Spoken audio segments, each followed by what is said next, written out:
மத்தேயு எழுதின சுவிசேஷம் அதிகாரம் 6.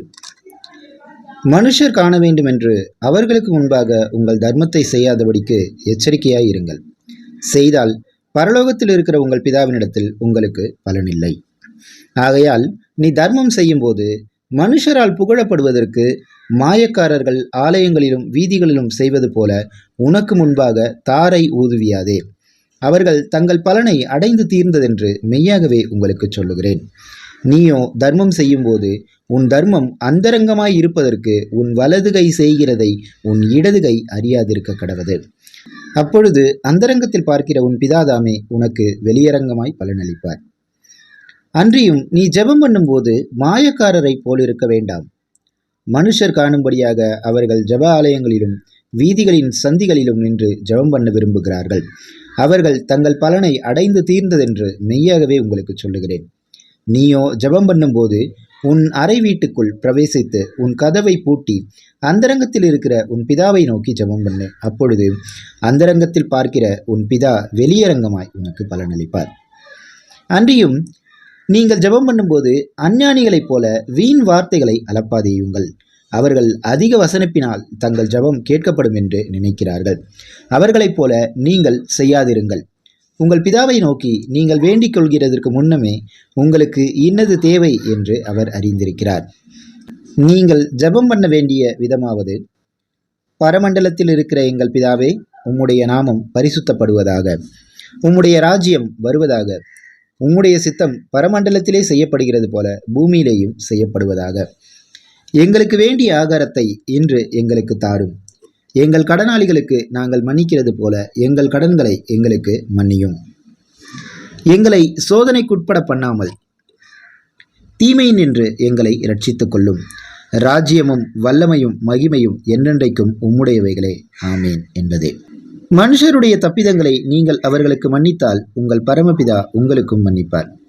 மனுஷருடைய தப்பிதங்களை நீங்கள் அவர்களுக்கு மன்னியாதிருந்தால் உங்கள் பிதா உங்கள் தப்பிதங்களையும் மன்னியாதிருப்பார். நீங்கள் உபவாசிக்கும் போது மாயக்காரரை போல முகவாடலாயிராதேயுங்கள். அவர்கள் உபவாசிக்கிறதை மனுஷர் காணும் பொருட்டாக தங்கள் முகங்களை வாட பண்ணுகிறார்கள். அவர்கள் தங்கள் பலனை அடைந்து தீர்ந்ததென்று மெய்யாகவே உங்களுக்கு சொல்லுகிறேன். நீயோ உபவாசிக்கும் போது இந்த உபவாசம் மனுஷர்களுக்கு காணப்படாமல் அந்தரங்கத்தில் இருக்கிற உன் பிதாவுக்கே காணும்படியாக உன் தலைக்கு எண்ணெய் பூசி உன் முகத்தை கழுவு. அப்பொழுது அந்தரங்கத்தில் பார்க்கிற உன் பிதா உனக்கு வெளியரங்கமாய் பலனளிப்பார். பூமியிலே உங்களுக்கு பொக்கிஷங்களை சேர்த்து வைக்க வேண்டாம். இங்கே பூச்சியும் துருவும் அவைகளை கெடுக்கும். இங்கே திருடரும் கன்னமிட்டு திருடுவார்கள். பரலோகத்திலே உங்களுக்கு பொக்கிஷங்களை சேர்த்து வையுங்கள். அங்கே பூச்சியாவது துருவாவது கெடுக்கிறதும் இல்லை. அங்கே திருடர் கன்னமிட்டு திருடுகிறதும் இல்லை. உங்கள் பொக்கிஷம் எங்கே இருக்கிறதோ அங்கே உங்கள் இருதயமும் இருக்கும். கண்ணானது சரீரத்தின் விளக்காயிருக்கிறது. உன் கண் தெளிவாயிருந்தால் உன் சரீரம் முழுவதும் தெளிவாயிருக்கும். உன் கண் கெட்டதாயிருந்தால் உன் சரீரம் முழுவதும் இருளாயிருக்கும். இப்படி உன்னில் உள்ள வெளிச்சம் இருளாயிருந்தால் அவ்விருள் எவ்வளவு அதிகமாயிருக்கும். 2 எஜமான்களுக்கு ஊழியம் செய்ய ஒருவனாலும் முடியாது. ஒருவனை பகைத்து மற்றவனை சிநேகிப்பான், அல்லது ஒருவனை பற்றி கொண்டு மற்றவனை அசட்டை பண்ணுவான். தேவனுக்கும் உலகப் பொருளுக்கும் ஊழியம் செய்ய உங்களால் கூடாது.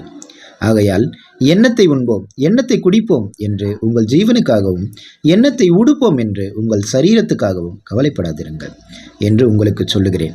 ஆகாரத்தை பார்க்கிலும் ஜீவனும் உடையை பார்க்கிலும் சரீரமும் விசேஷித்தவைகள் அல்லவா?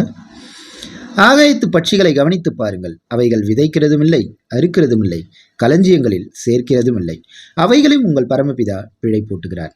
அவைகளை பார்க்கிலும் நீங்கள் விசேஷித்தவர்கள் அல்லவா? கவலைப்படுகிறதுனாலே உங்களில் எவன் தன் சரீர அளவோடு ஒரு முழத்தை கூட்டுவான்? உடைக்காகவும் நீங்கள் கவலைப்படுகிறதென்ன? காட்டு புஷ்பங்கள் எப்படி வளருகிறது என்று கவனித்து பாருங்கள். அவைகள் உழைக்கிறதும் இல்லை, நூற்கிறதும் இல்லை. என்றாலும் சாலமோன் முதலாய் தன் சர்வ மகிமையிலும் அவைகளில் ஒன்றை போலாகிலும் உடுத்தி இருந்ததில்லை என்று உங்களுக்கு சொல்லுகிறேன். அற்ப விசுவாசிகளே, இன்றைக்கு இருந்து நாளைக்கு அடுப்பிலே போடப்படும் காட்டுப்புல்லுக்கு தேவன் இவ்விதமாக உடுத்துவித்தால் உங்களுக்கு உடுத்துவிப்பது அதிக நிச்சயம் அல்லவா? ஆகையால் எண்ணத்தை உண்போம், எண்ணத்தை குடிப்போம், எண்ணத்தை உடுப்போம் என்று கவலைப்படாதிருங்கள். இவைகளையெல்லாம் அஞ்ஞானிகள் நாடி தேடுகிறார்கள். இவைகளெல்லாம் உங்களுக்கு வேண்டியவைகள் என்று உங்கள் பரமபிதா அறிந்திருக்கிறார்.